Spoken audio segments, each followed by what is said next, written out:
bisa seorang bisa menjual NFT, artinya harus ada orang-orang itu yang merasa bahwa kita tuh spesial di mata mereka. Sehingga mereka mau untuk membeli karya kita.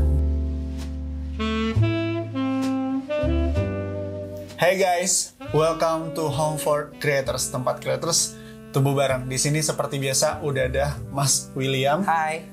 Kita bakal ngobrolin tentang NFT, Mas William. Kemarin tuh kita udah ketemu Mas Aldo. Dia jelasin ke kita-kita yang masih awam tentang NFT nih. Mas William, kan kita sebagai content creator, mungkin beberapa orang yang follow, yang subscribe, belum punya banyak followers.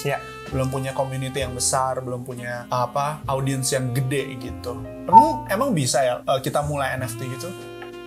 Sebenarnya kalau kita balik lagi ya ke apa yang disebut NFT gitu ya, dibandingkan dengan konten-konten lainnya yang biasa kita posting. Karena kalau misalnya kita ngomongin, sebenarnya konten yang kita buat itu kan bisa menjadi NFT juga.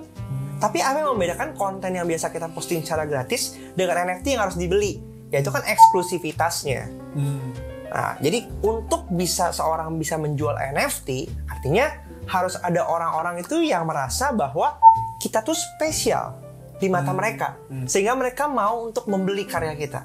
Ya, bentuknya kreator ekonomi ini kan sebenarnya bagaimana orang-orang yang udah merasakan manfaatnya dari apa yang biasa kita bagikan, mereka mau loh menginvestasikan kapital mereka lebih ke kreator untuk mendapatkan eksklusivitas tersebut.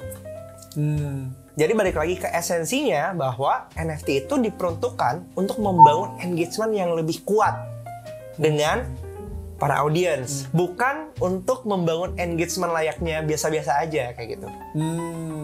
Nah, tapi kan konten yang di NFT-kan itu, berarti kan orang harus beli. Betul. Berarti orang harus lebih rela lagi buat keluar duit kan? Iya, betul. Untuk bisa engage sama kita. Untuk mendapatkan privilege akses yang lebih ekstra, VIP. Karena kalau kita bahas ya, bahwa NFT itu kan pasti akan punya utility-nya. Dan utility itu sebenarnya yang diberikan secara khusus untuk para NFT holder. Misalnya, gue mau ketemu sama Bagas, ya kan? Kalau misalnya gue DM, mungkin kalian tuh nggak di Waro.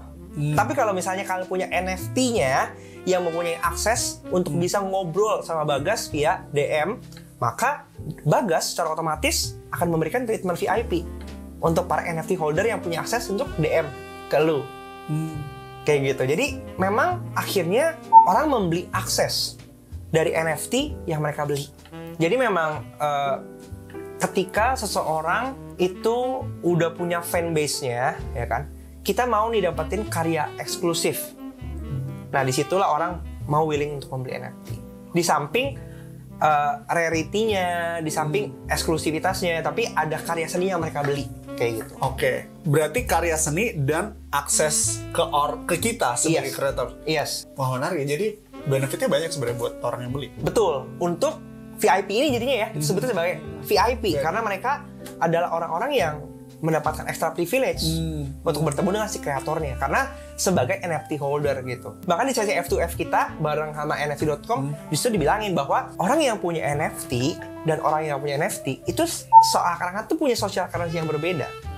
Apalagi ketika lu punya NFT-nya, lu tuh punya akses untuk bisa networking sama kreator-kreator NFT lainnya.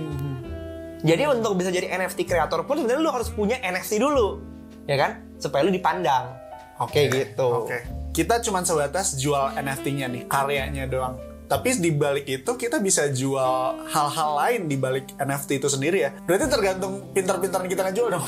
Betul. Dan tergantung seberapa dekat kita sama audiens kita. Karena balik ke pertanyaan lu tadi bahwa pada akhirnya belum tentu semua orang itu bisa menjadi NFT kreator. Karena sebelum menjadi NFT kreator, kita sudah punya fanbase dulu. Kita sudah punya community dulu.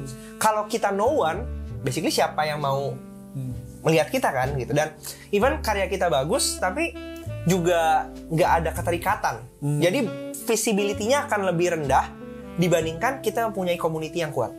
Apakah yang dimaksud Mas William itu kayak super fans gitu-gitu? Iya, super fans kalau misalnya kita konteksnya dalam bentuk sosial media gitu ya. It's one way. Makanya kalau kita ngelihatnya bahwa personal branding itu akan bisa di-leverage ke berbagai macam hal.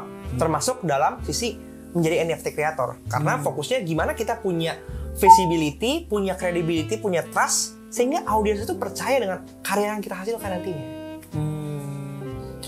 Nah Mas William, kalau misalnya kita udah punya super fans, terus kita udah punya community, kita bisa jago, kita udah jadi NFT creators gitu, apa yang bisa jadi patokan gitu? NFT kita itu bisa jadi NFT yang mahal, yang harganya gila banget, atau ada yang mahal aja, atau yang bahkan nggak ada yang mau beli, itu gimana sih cara bedainnya? Oke, pertama pasti akan rarity ya, karena kan NFT kan itu macam-macam levelnya, ada yang mainstream, ada yang rare. Semakin rare, semakin mahal harganya. Jadi kita mengenal konsep pavilion goods di sini, di mana barang yang semakin langka itu harganya semakin mahal karena demandnya lebih tinggi, kayak gitu.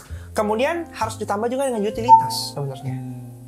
Karena balik lagi, NFT itu mungkin saat ini masih banyak yang sekedar art collectibles, tapi nanti akan banyak NFT yang harus dilengkapi dengan utility. Sehingga NFT yang punya utility itulah NFT yang akan diperebutkan sama orang-orang. Karena mereka berlomba-lomba untuk mendapatkan aksesnya. Kayak gitu. Nggak cuma karyanya, Kelangkaan, kemudian utility, fungsinya, kemudian sama seberapa bagus developernya.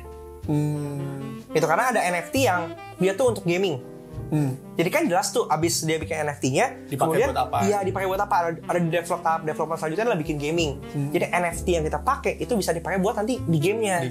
Nah, kan jelas roadmap-nya kan. Nah, kekuatan dan kepercayaan audiens terhadap developernya juga akan membuat NFT itu harganya bisa naik. Jadi lagi utilitasnya jelas gitu ya.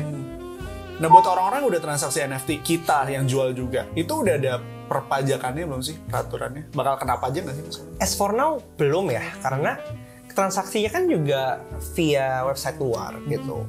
Jadi transaksinya juga pakai cryptocurrency. Kalau misalnya kalian di OpenSea, berarti pakai Ethereum. Kalau misalnya di platform lain ya tergantung ada native coin-nya apa, native token-nya apa, kayak gitu. Jadi kita transaksi cryptocurrency aja belum ada pajaknya. Karena regulasinya juga masih abu-abu ya. Makanya untuk transaksi NFT juga belum ada pajaknya. Tapi bukan tidak mungkin nanti pemerintah kita melihat, wah ini dia, kita pajakin gitu. Tapi kan butuh waktu lah, pengkajian gimana nanti itu akan di-consider sebagai pajak juga, kayak gitu. Daftarin NFT-nya doang kan? Jadi lebih ke listing fee, nanti ada royalty fee, dan berbagai macam fee yang di platform sebenarnya, ya kan, gas fee kayak gitu. Gue pernah bahas sih soal fee ini di YouTube channel gue. Jadi nanti bisa lihat di sini guys. Boleh. Nih di sini guys, di kiri atau kanan. Berarti mumpung belum ada perpajakannya, justru harus mulai dari sekarang aja. Karena kalau misalnya dapat 11.000 USD, kena pajaknya lumayan ya.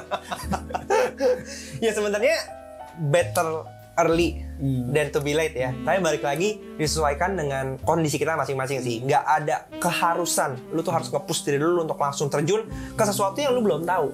Justru ini malah bisa jadi backfire kalau misalnya kalian masuk ke sesuatu yang belum kalian tahu.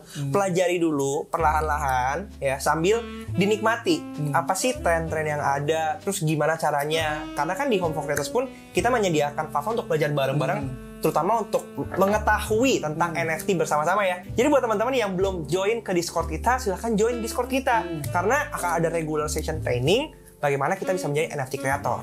Dan bakal ada kelas-kelas juga ya? Iya, betul. Bareng NFT.com ya? Yes. Dan ada juga video kemarin kita nge-zoom bareng ya, di teman-teman bisa akses di sini nih, ada. Teman-teman bisa nonton dulu sebelum teman-teman belajar lebih jauh di Home for Creators bareng belajar tentang NFT. Oke, teman-teman komen di bawah pertanyaan-pertanyaan yang teman-teman mau tanyain seputar NFT, creators ekonomi, gimana cara bikin konten, langsung ke expert, ke Mas William, dan sampai ketemu di video selanjutnya. Bye.